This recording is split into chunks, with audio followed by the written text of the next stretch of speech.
Right here on America's. This is Robert D'Agostino, Professor Robert D'Agostino with Do Facts Matter? And increasingly it's obvious they don't. But before I get into the main topic and put it all together for my listeners, I want to comment on two other things. Number one, there is an iHeart podcast about Anunnaki. This is a scandal that occurred some 50 years ago, or initiated some 50 years ago, and it's about initially about a setting or treatment center, supposedly for troubled boys.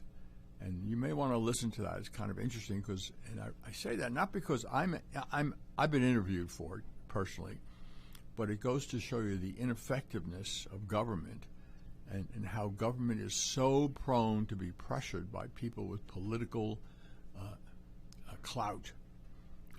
Very often, people not only have political clout, they have it because of their contributions, political contributions. But those of you out there who think the government is the answer to the questions, you need to just reflect on what happened about Anunnaki. But getting out to the next thing, YouTube has a set of rules about what they will and will not censor, and obviously censorship on these platforms has become a huge issue. You have Barry Lynd's book, Freedom from All Masters, which particularly takes on the concentration of power in the tech giants. And we're talking about Google and Amazon and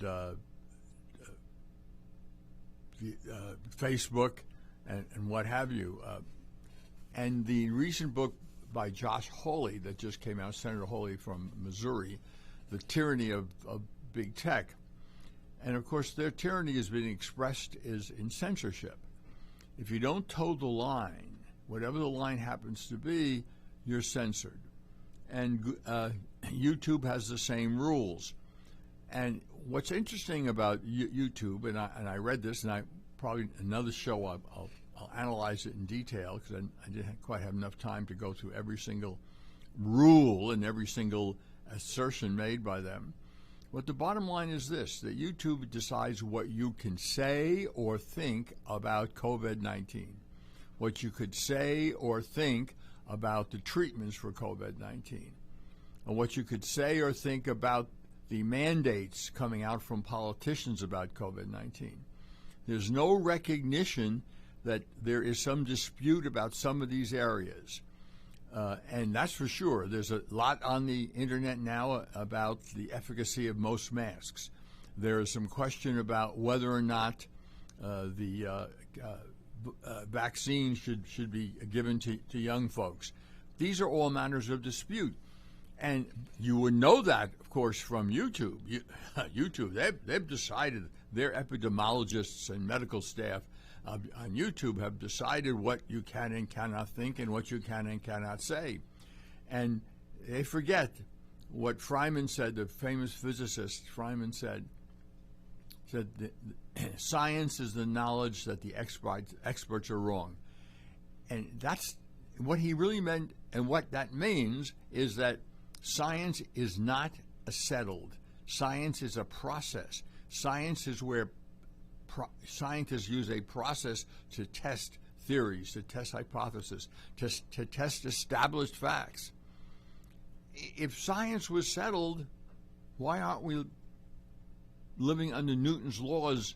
Yeah, we live under Newton's laws of physics. By the way, under the new dispensation, I'm not allowed to mention Newton's name because he's a white man, but under the Newton's laws were supposedly end-all and be-all laws of motion, laws of gravity, and of course along came Einstein.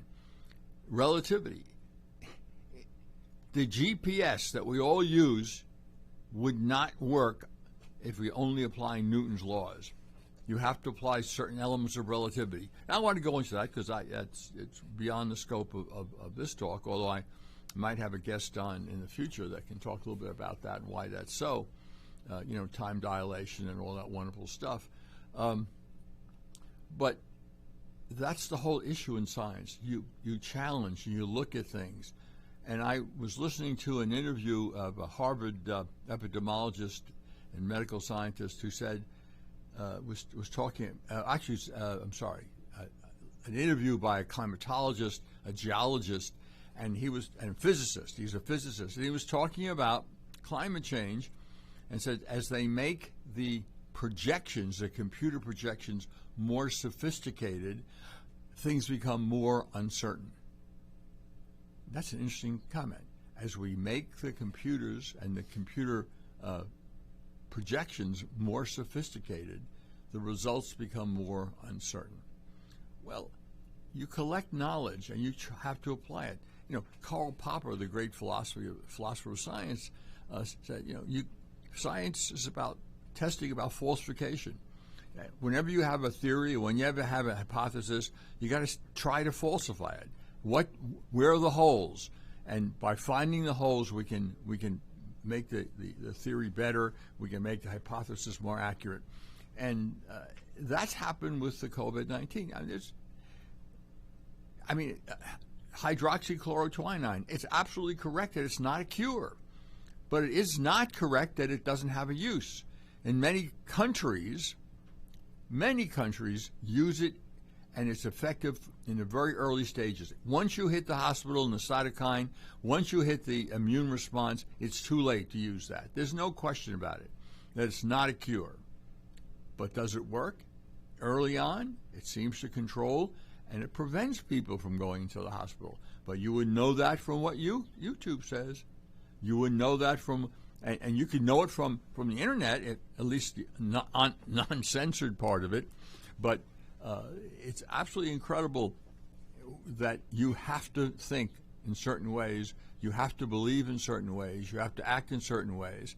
There's still governors in this wonderful country of ours with mask mandates. Mask mandates for outdoors? There's no evidence, nowhere, nothing that indicates that being outdoors without a mask, at least if you're not in a group of people, a large group of people, has any negative effects. In fact, there's positive effects. It's like any other flu-like disease, coronavirus. The key is dose and duration. If you're not with a group of people outside, it couldn't be a better place to be than a nice breezy weather outside. And how about this social distancing? Yeah, sure. If it's dose and duration, you don't want to be in close contact with someone who's infected. But how far apart do you need to be? Well, what is this 3 feet and 6 feet business all about? It's about how long it takes for the droplets to evaporate in the air. The droplets from someone speaking, carrying the viruses in the air, and the droplets will fall to the ground and evaporate. What about the virus? Well, that's a different story. Once the droplets evaporate, the water evaporates, the virus is free of that weight. And there's certainly some indications that the virus, 27 feet maybe, that's a good number of feet for the virus to last. But it spreads out. The dose declines. It becomes less dangerous. And if there's sun out, the virus is killed. But 27 feet is, I've read that number several times about how long the virus can remain in the air. And obviously the droplets don't remain in the air that time. They're 3 feet, 6 feet, whatever, and the droplets are gone, but not the virus particles. They're not. So, and this brings me into what's going on. Since, certainly for YouTube, facts don't matter. Although a lot of what they say, I'm reading here, their policy is it's true. And a lot of it has a kernel of truth. And a lot of it has support from certain parts of the medical profession and others who don't agree. There's a very prominent doctor who's out there, epidemiologist, who thinks the vaccine does more harm or potentially more harm than good. Now, that's not the consensus. The consensus is the other way. And look, I'm in a vulnerable age group, so I've gotten the vaccine. I know some of you might have heard my son belittling the vaccine, but I think for a vulnerable group like my age group, myself, I've taken the Pfizer vaccine, both doses, so has my wife, and I would do that despite the fact that I've researched a lot of the criticisms, but the criticisms seem mostly to be relevant to younger folks taking the vaccine. Read it. I mean, there's plenty of... I understand that the platforms, Facebook and the rest of them, censor all this stuff because it doesn't fit the current religious doctrine, but you may be able to catch some of this before they knock it off. I mean, we're talking about people, scholars, medical researchers from Harvard and from Stanford University, from really some of the University of California. We're talking about some really top people. People write for Lancelot, one of the two leading medical, scholarly medical publications. So we're not talking about just anyone coming along and saying, you know, this is no good. This is no good for political reasons. We're talking about very experienced people. Well, I'll get back to that in a minute, but I want to get into really what I'm talking about and what's going on. And certainly the Biden administration is in an all-out attack on merit. What's happening in the military, the purge in the military, is directed at anyone who, anyone in a leadership position who voted for Trump. It has nothing to do with ability, nothing to do with leadership.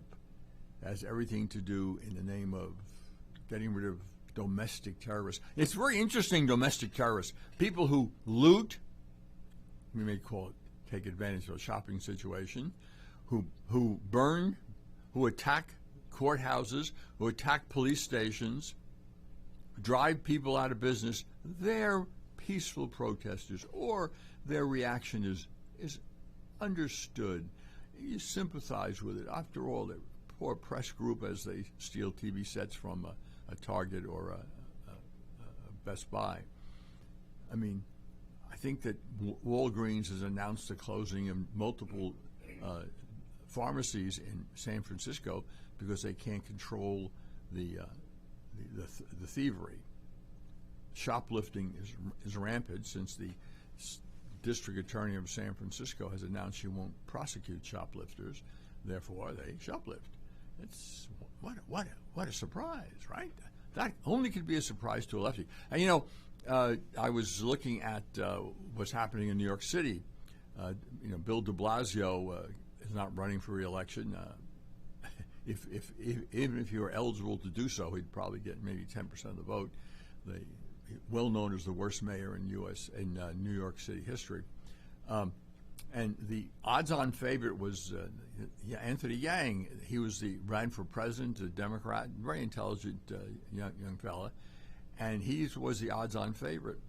And he's mouthing all the religious doctrine of the progressive left, and progressivism is a religion, and that's part of the explanation for why facts don't matter.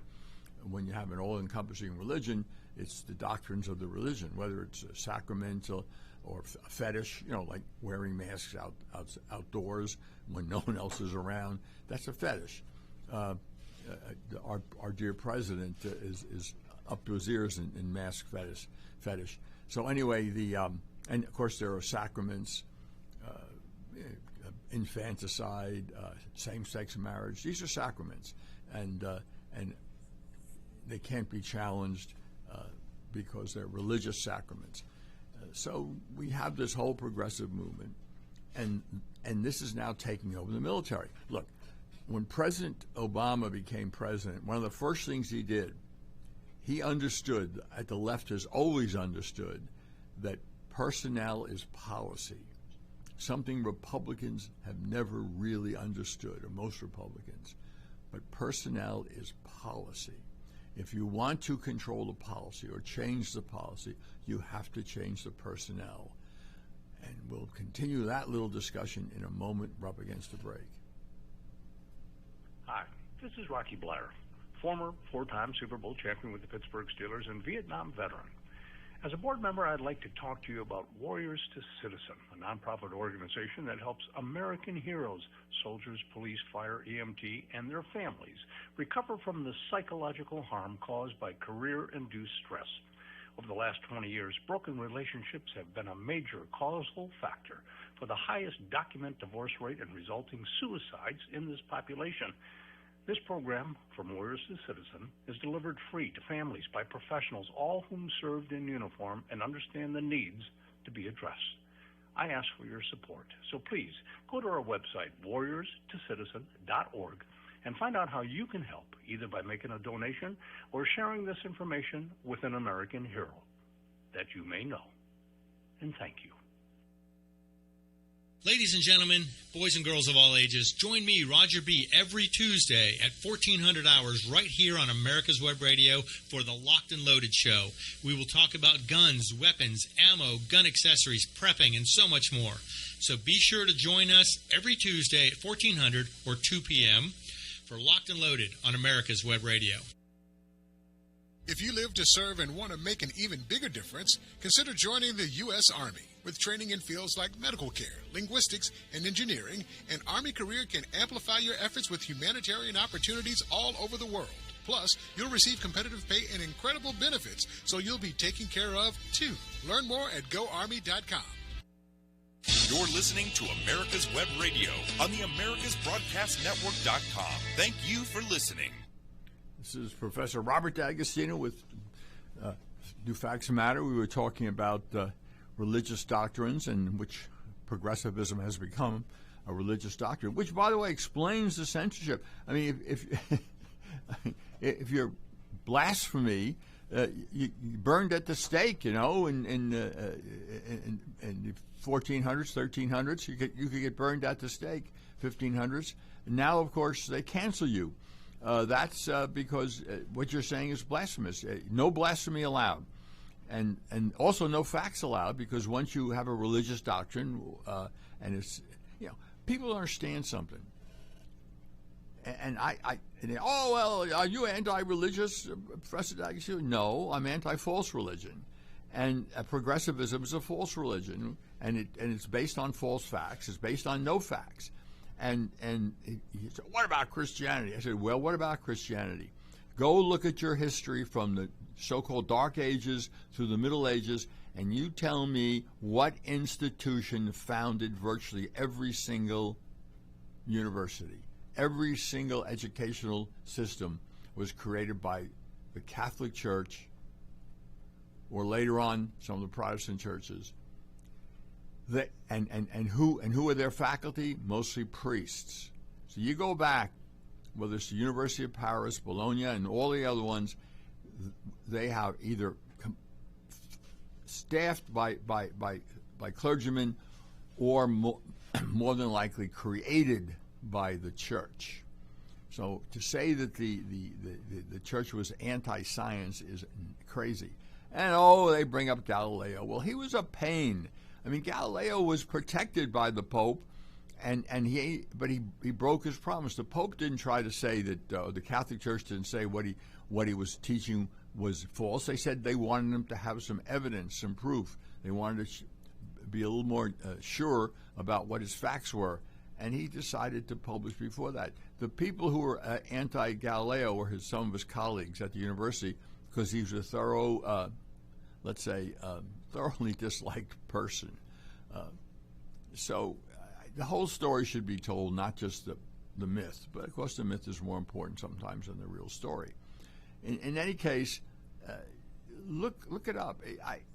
Get any of the ancient universities, or the universities in Europe, prestigious universities, look at what year they were founded. Look at who founded them. Even in the Muslim Arab Muslim, when the Muslims had some institutes of higher learning, much of their faculty were Christians and Jews, aside from Muslims. And in fact, one of their most famous universities was closed down by a reformist Muslim group who wanted to return to the purity of the days of Muhammad. And you can look that one up too, and see where you get, see where that goes. And anyway, what's going on in the military is a disgrace, because what's going on in the military now is the issues of diversity and equity now trump ability. So we're going to have a force that will substitute lessons in interrogation of enemies with diversity training. Our leaders will learn how to be choose as their colleagues people who are up to speed on intersectionality, the who are against white supremacy. It'll be, you'll pick by quota, so many women, so many men, so many black men, of course, or Hispanic men, so many transsexuals, so many gays. Look, the outgoing general counsel of Coca-Cola, who was big on diversity, he wrote letters to outside law firms, letters to internally about hiring based on diversity. One letter that he sent to outside law firms said that they would not have any business from Coke unless their hires were at least 50% from diverse groups, and he named them American Indians, women. I don't know why women get in that list sometimes. I mean, my goodness, if you take a look at college today, the majority of college students are women. The majority of schools, students in law schools are women. And I think they're about half of the medical school patients. So I don't understand why people are still talking about diversity and saying women are in the list. Women in general are in the list. I guess American Indian women would be in the list, or black women, although look at the statistics on the income of black women, and you kind of wonder what they're doing on that list. But in any case, the military is now in the throes of a diversity push. There are too many white males in the special forces, SEALs and the other special forces. No, too many white males. We got to do something else. And not enough women. Well, essentially no women. So what happens to our military when we decide that diversity and equity as defined by the left, the progressive left, are more important than fighting ability or leadership or strength for that matter? We'll see how effective our military is going to be.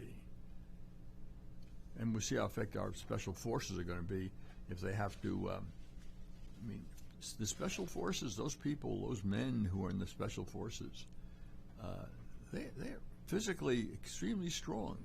And there are no women who can match men for strength and stamina. There's always, I shouldn't say no, but the number of those women who can even come close is minuscule.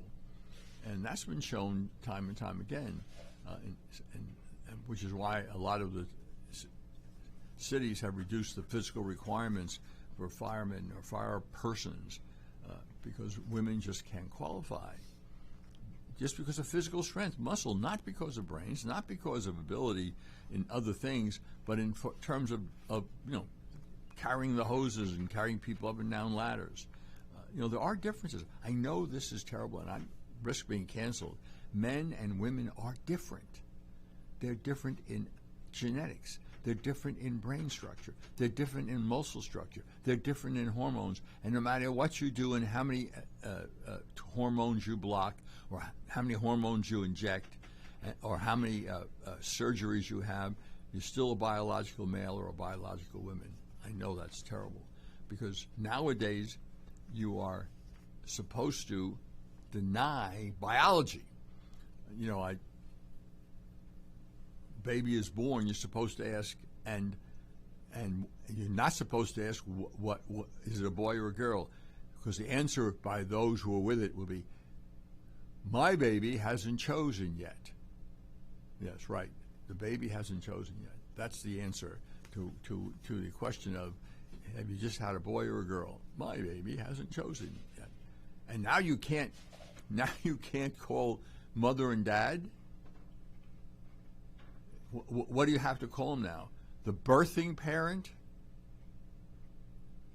Anyone could birth a baby. That is actually what these crazy progressives or some have said. Anyone can birth a baby.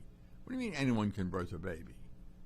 And of course, what they mean by that is a woman who claims her gender is male, she can have a baby. Well, my goodness, does that make her a biological female? Oh, no.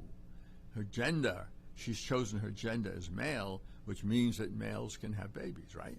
That's right. You think that's ridiculous? Well, go check it out. So where are we? And you have to understand that progressivism is a religion.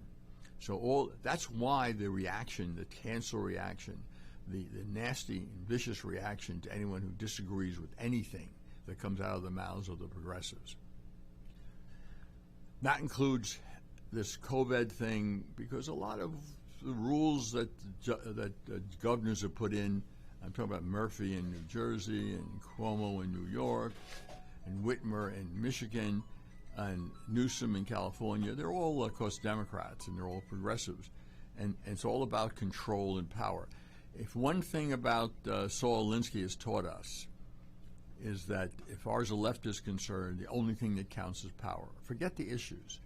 Saul Alinsky pointed out very clearly, don't talk issues until you have power. Because when you start to talk issues, people have slightly different views, and you get into debates. The only thing for a leftist is the revolution. And those are his words, is the seizure of power. So, and you seize power, what do? Well, you got Gramsci involved in this too. You have to destroy the family. They're doing that okay. Destroy the church. Doing that okay.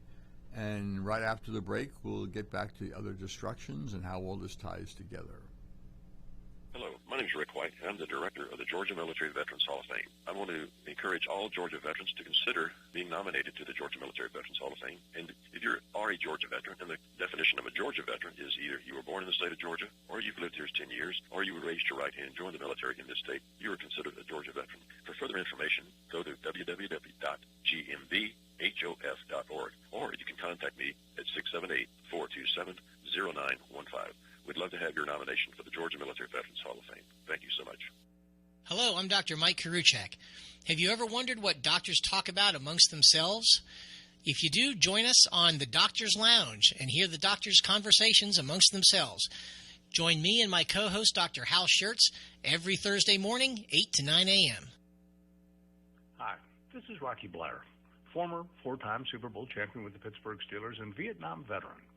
As a board member, I'd like to talk to you about Warriors to Citizen, a nonprofit organization that helps American heroes, soldiers, police, fire, EMT, and their families recover from the psychological harm caused by career-induced stress. Over the last 20 years, broken relationships have been a major causal factor for the highest documented divorce rate and resulting suicides in this population. This program, From Warriors to Citizen, is delivered free to families by professionals, all whom served in uniform and understand the needs to be addressed. I ask for your support, so please go to our website, warriorstocitizen.org, and find out how you can help, either by making a donation or sharing this information with an American hero that you may know. And thank you. You're listening to America's Web Radio on the AmericasBroadcastNetwork.com. Thank you for listening.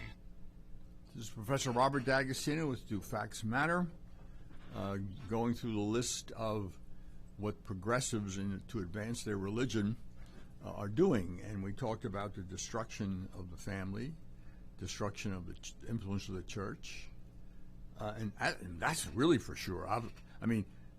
To be a Christian in Western countries today is to run afoul of the law. In Finland, they are criminally charged a former member of the Finnish parliament with hate speech because she quoted the Bible. And so therefore, in defense of Christian morality, she didn't ask anybody to do anything about attacking people she didn't agree with. She has the old view of the Christian view, which is hate the sin, love the sinner. And so she never had made anything about she just said she didn't approve of things, and she based it on her biblical views. And she is under criminal indictment in Finland. And that's happening in the United Kingdom. It's happening in a lot of the Western countries. It's not yet in Eastern Europe. They're holding the line. So you have to destroy private, and then after religion, you got to destroy private property. That has to be go. And of course, the free market, which is essentially based on private property. And when Black Lives Matter leadership claims that they're trained Marxists, read Marx. He is completely evil. The number one evil is private property. That's why Stalin had 40,000 kulaks killed in the Soviet Union, because they had private plots of land. They were growing crops and selling them to others so they wouldn't starve, and Stalin had them killed. You've got to destroy private property. And you think it's what about this looting? I mean, you think Antifa, which is the brown shirt wing of the progressive movement, you think they didn't know what they were doing? Looting, what did that destroy? Private property. Destroyed people being able to take care of themselves without having to rely on the government. That is really harks back to the founders. No. We have to have all power concentrated in the center. So what's in it for all these groups? What's in it for the corporations? Well, obviously the corporations, they look at the market as globalization, and that's one reason they hated Trump so much, because Trump actually thought that perhaps we ought to save some of the local communities and save some of their manufacturing and some of their businesses, and by not playing this global game. Many years ago I talked to Pete DuPont, who was governor of Delaware, thinking about running for president, and we were talking about economic theory, and I said, Pete, it wouldn't be a bad idea to think a little bit about kind of a little modified mercantilism to protect American manufacturing and American workers, because after all, if it's a global economy, sooner or later, wages are going to equalize. So, which means American wages go down while some of the wages, which are too low, yeah, I agree, but wages go up elsewhere.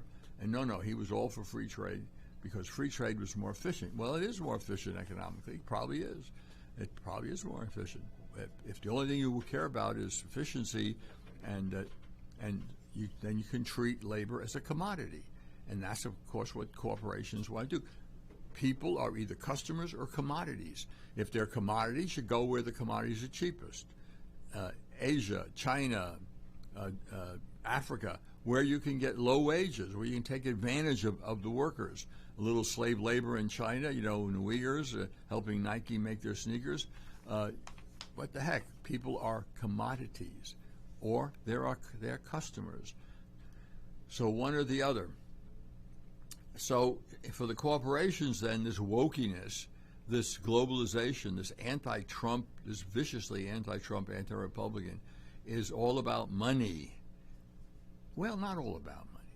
It's all about limiting competition, because the more powerful the central government, the more the central government issues edicts and passes regulations, the harder it is for people to compete, small businesses to be created, for people to do startup companies. And the last thing the big corporations want is competition. So with government promising to limit competition because they're hostile to small business, the Obama administration is a good example of an administration completely hostile to small business. And not necessarily intentionally hostile, although some people are intentionally hostile, because private property is evil. That's what Marx taught. of course, they were very happy with Obama. And we'll see, this idea that they are not happy with Biden is just not so. Especially since, although Biden's talking about this tax increase and that tax increase, behind it all, listen to Jerry Nadler in New York. I talked about this before. He wants to return the ability to the wealthy to write off all the taxes, state and local taxes they pay against federal taxes. Trump limited that to $10,000 write-off. Some of these wealthy folks pay $200,000 and $300,000 or $400,000 in taxes. And if they can write them off against federal taxes, they're going to have a huge federal tax cut. So what the Biden administration, and of course those wealthy people are primarily from the Democratic states. We're talking about New York, Connecticut, New Jersey, California. That's where they're centered, and those who will benefit greatly because those are very high tax states, and they want to write off all their taxes against federal taxes. Trump said no. You want to know why they hated Trump so much? There's a good answer right now. Trump cost them money. Trump was big mouth and he was some crude, and one would hope that he would act a little more presidential, but that doesn't explain why he was so hated. You got to go deeper than that. And deeper than that, you end up with, at least at one level, money. And on the corporate level, it comes down to money. So that's in it. But how do you maintain power? Well, the big corporations who fund the Democratic Party, it's about money, it's about return. What about other groups? How do you get other groups? And what is this whole idea of identity politics? Or, as someone put it, making Americans hate each other. That's critical race theory. That's what it essentially does. It's about something else. It's about power, and it's about status. The Democrats promise groups that historically low status, or groups that think they have low status, will now have more status. Let's look at the LGBTQ community. And I'm not just talking about those who have same-sex attraction, but this whole group of people with same-sex attraction and people who have sexual dysphoria, who are essentially emotionally troubled. And what the Democrats promise them is status. Not only power, but status. You know, I can remember growing up in the 50s, the homosexual community wanted tolerance, so they got it. The tolerance means that you may not approve of their behavior, may not approve of what they do, but you're going to live with it. You're going to recognize these are human beings, and you're not going to encourage it, and you may even condemn it as sinful. But you go to hate the sin, love the sinner. Well, they got tolerance. Then they wanted acceptance. Well, the gay community got acceptance. They no longer discriminate against most places, and to believe that the traditional gay community suffers from discrimination is nonsense. If you look at the income, disposable income is higher than the average other American. They are essentially control the media, the mainstream media. Look at how many talking heads on TV are out homosexuals. They certainly control the New York Times and Hollywood, so you name it, and they're in a position of authority and power. So what's left? Status. All right, so they get their tolerance and have acceptance. Now they want approval. Well, that may be a bridge too far for a lot of people. But they got approval, at least from the so-called cultural elites have been willing to approve of that behavior. Oh, it's a loving behavior. Okay, fine, approval. But the next step is control. And, of course, ultimately, status is based on who controls what. And therefore, if you promise this community control, they have status. And the Biden administration has been putting people in positions of authority without regard to merit. After all, merit, as the progressives have told us, is just another word for white supremacy. I don't know if they know what they're saying, but that's what they say. So merit is no longer a test for supervisory positions. And we had an interesting article on that by Heather McDonald in the City Journal. Diversity Over Discovery was the name of the article. Talked about the people, some of the people that Biden is putting in charge of various, or including the crucial one in defense that relates to the defense of the country. And we have the Department of Energy's Office of Science, which is closely related to defense, is the largest funder of the physical science in the U.S. And who does he appoint? He appoints someone with almost no background in anything except diversity. But of course, the person appointed, the new nominee's only managerial experience consists of serving since 2020 as an interim associate dean of UC Merced Graduate Division, which is a division that encourages diversity over merit. And Berhe is, but this person is a black female who, quote, won, quote, accolades for her work to promote diversity in science, unquote, as Science Magazine puts it.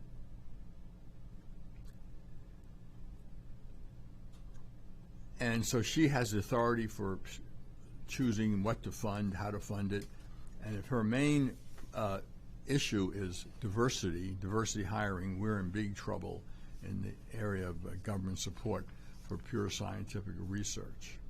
So we have now, go back to this idea, once again, policy, personnel is policy. There we have it.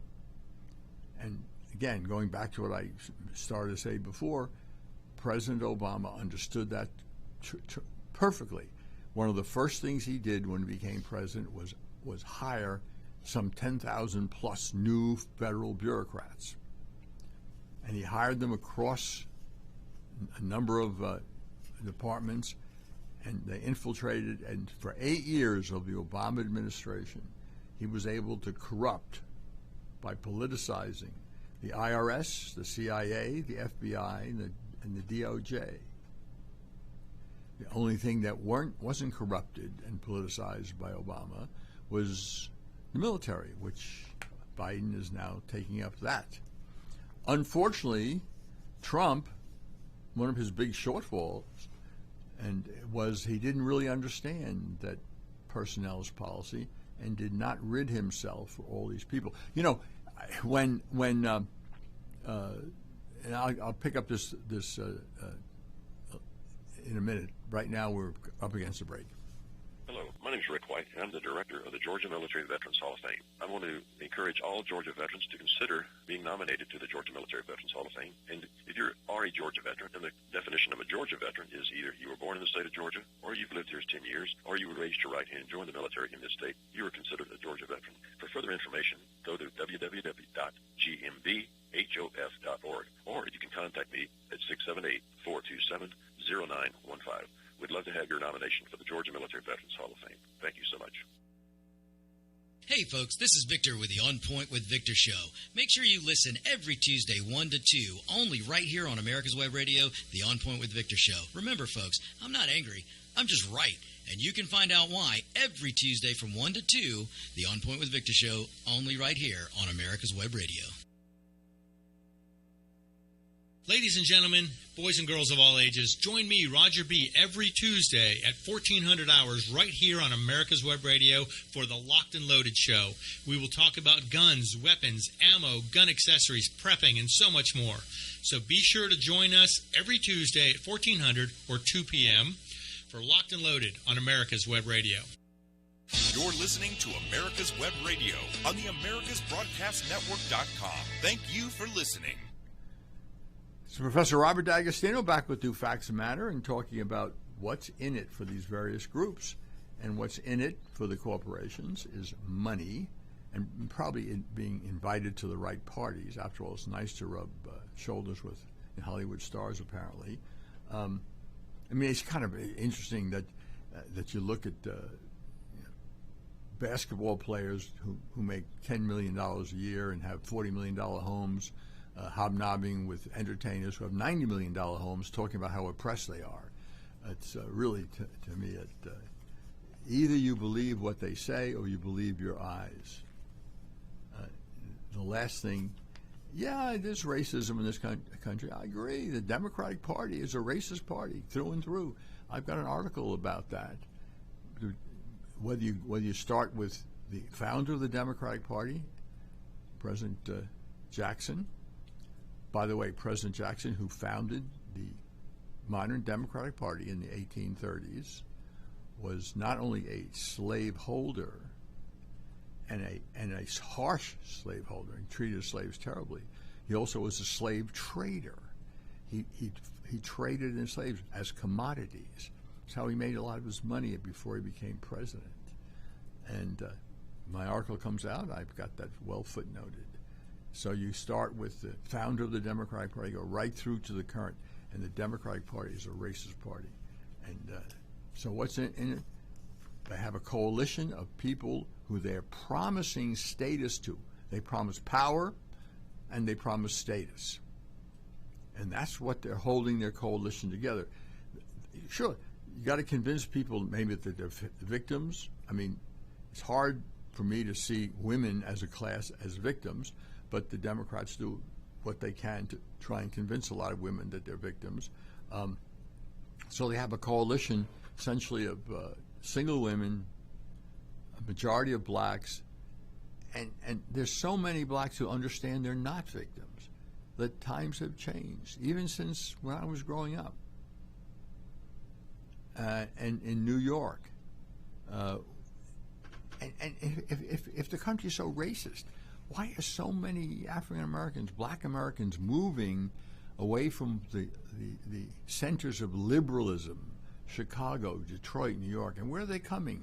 Why, to the old racist South, right? And you ask them, why have your parents moved you down here to Atlanta or to the area around Atlanta? Oh, for opportunity. I see. And of course, that doesn't change their voting.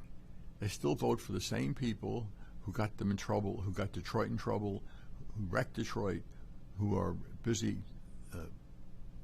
destroying New York, Chicago, you name it.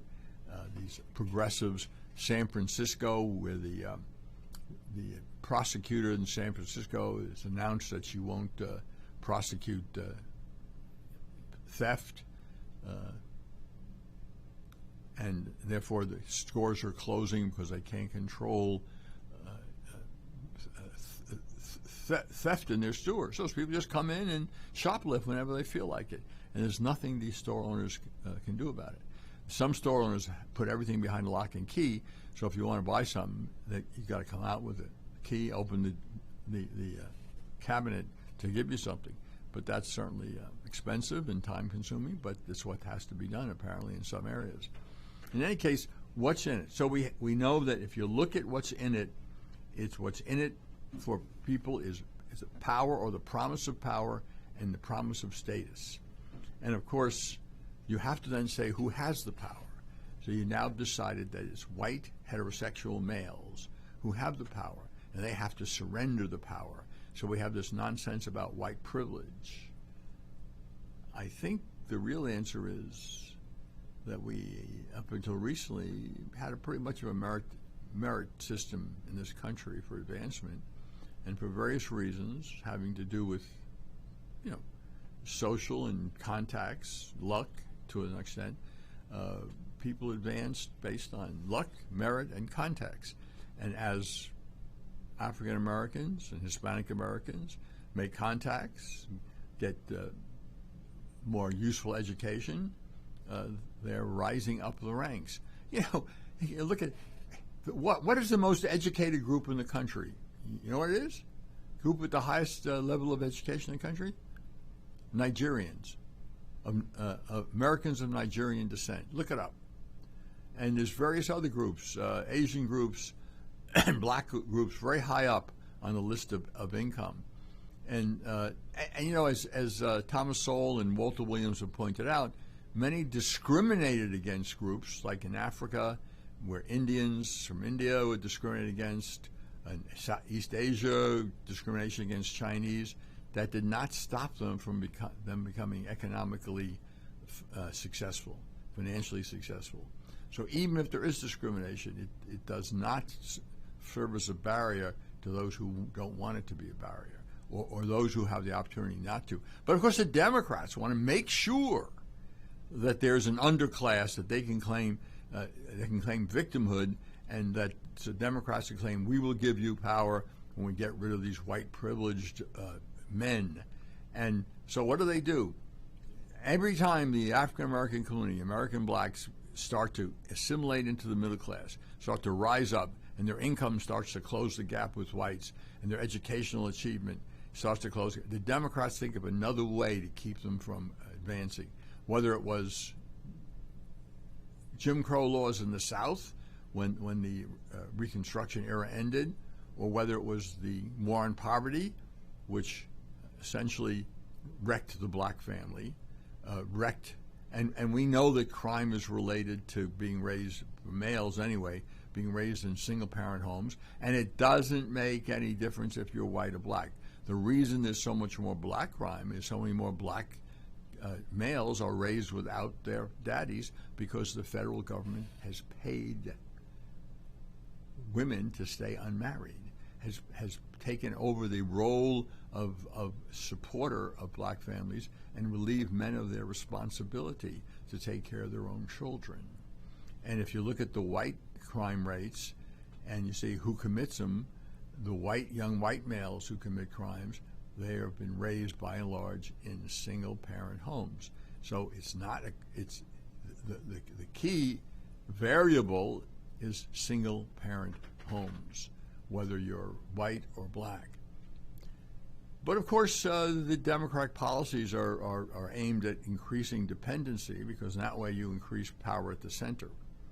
So we have a party which is racist to the core, the Democrats, and let's face it, some of them think they're doing good. Some of the Democrats think they're doing good. But I'm telling you, the people running the show idea-wise know exactly what they're doing. They intend to collapse the country if they can. And if you don't believe me, I want you to look up a pair of sociologists called Cloward, C-L-O-W-A-R-T, and Piven, their husband and wife, P-I-V-I-N. Cloward and Piven. In 1996, they put out what needs to be done to collapse America and to then recreate it on utopian grounds. So they said what has to be done. Saul Alinsky gives us the strategy, and Saul Alinsky's strategy is any means to noble ends, and the noble ends for Saul Alinsky, power. Therefore, lies don't matter. Sacrificing people's lives don't matter. All in the name of getting power. The one good thing about this, if there is a silver lining, is that the left is always eats its own, because they can never create the utopia. It always falls short. And they always fall short because there are evil people. There are people not following through. And whether you were Lenin, whether you were Danton and Robespierre, or you're Hitler, he was a progressive. Of course he was a progressive. Don't tell me he wasn't progressive. He was praised as a progressive when he first came to power. Mussolini. Yes, because they were corporatists. No, not socialists. Corporatism. Corporatism is the alliance. It's centralizing all economic power in the central government in a cooperative effort by big corporations, big economic units, big unions, and big government. when Theodore Roosevelt, I just get really a little annoyed at some of my friends who, Theodore Roosevelt, the trust buster. Well, no. Theodore Roosevelt, yes, he went after Rockefeller because he wanted to show Rockefeller who was boss. Theodore Roosevelt or Rockefeller, and he showed him who was boss. Theodore Roosevelt, because Rockefeller made it like a bandit, but financially by having the Standard Oil broken up. Oh, you say, what?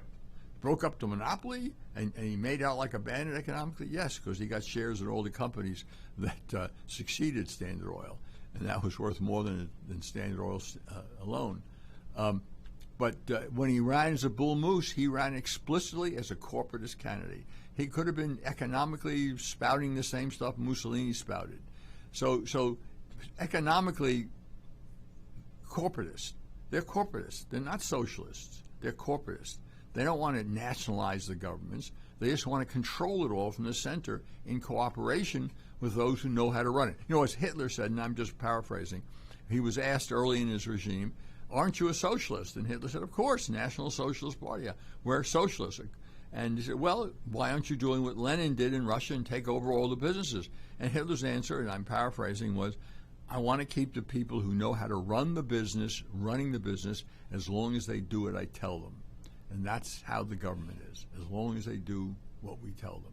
So now we have a centralized, just look at the stuff that Biden is proposing. I mean, this whole thing with the Green New Deal is a deal to concentrate economic power in the center, and corporatist, because you don't nationalize. It's corporate, and so what else? What has to be destroyed? You have to fool the people. Therefore, you got to destroy the First Amendment. So go right back, and we see what's happening. The big corporations, the big monopoly corporations, big tech, they're completely cooperative and completely on board about destroying the free speech. So the First Amendment is under serious attack.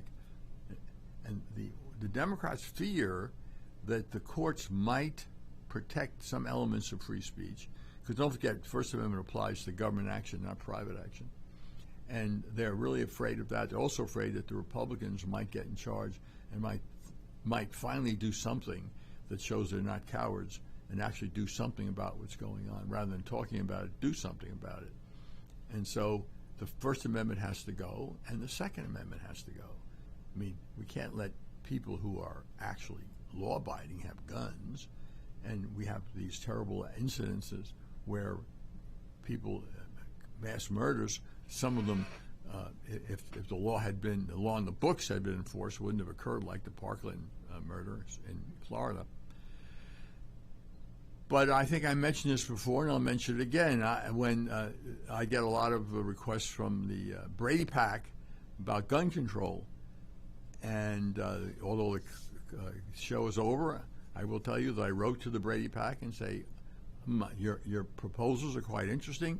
What's your proposal to take guns away from criminals? And I've gotten no response. Thank you for listening. If you live to serve and want to make an even bigger difference, consider joining the U.S. Army. With training in fields like medical care, linguistics, and engineering, an Army career can amplify your efforts with humanitarian opportunities all over the world. Plus, you'll receive competitive pay and incredible benefits, so you'll be taken care of, too. Learn more at GoArmy.com. My name is Kyle Hayes, a motorsports student at Alfred State College. Every year, Alfred State students compete in the Great Race, which is a cross-country time endurance rally for vintage vehicles. As you can imagine, it's pretty costly. I'm asking for your help. Your donation can make it possible for these students to live their passion and promote the vintage automobile industry. Please visit our site at give.alfredstate.edu and search Great Race to learn more and help us reach our goal. Thank you. Hello, I'm Dr. Mike Karuchak. Have you ever wondered what doctors talk about amongst themselves? If you do, join us on the Doctor's Lounge and hear the doctors' conversations amongst themselves. Join me and my co-host, Dr. Hal Schertz, every Thursday morning, 8 to 9 a.m. Hello, my name is Rick White, and I'm the director of the Georgia Military Veterans Hall of Fame. I want to encourage all Georgia veterans to consider being nominated to the Georgia Military Veterans Hall of Fame. And if you are a Georgia veteran, and the definition of a Georgia veteran is either you were born in the state of Georgia, or you've lived here 10 years, or you were raised your right hand and joined the military in this state, you are considered a Georgia veteran. For further information, go to www.gmbhv.org. HOF.org, or you can contact me at 678-427-0915. We'd love to have your nomination for the Georgia Military Veterans Hall of Fame. Thank you